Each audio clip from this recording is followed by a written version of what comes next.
मती जनिया ए मोरे भाभी छूट जाई है नैहरवा। ई मत जनिया ए मोरे भाभी छूट जाई है नैहरवा। भैया के अंग के सुटवा लेबो तोहरा अंग के लहंगा। भैया के अंग के सुटवा लेबो तोहरा अंग के लहंगा। बलिया के सरपंच बटोरबो छपरा के वकीलवा।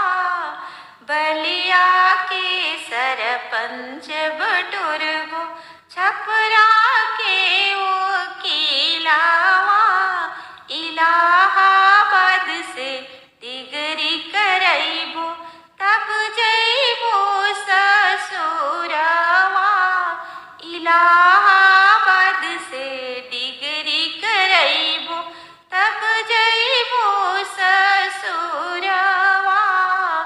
ई मत जनिया ए मोरे भाभी छूट जाई है नैहरवा। ई मत जनिया ए मोरे भाभी छूट जाई है नैहरवा। भैया के हाथ के घड़िया लेबो तहरा हाथ के कंगनवा।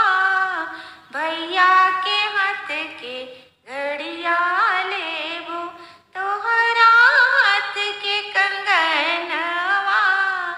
बलिया के सरपंच बटोरबो छपरा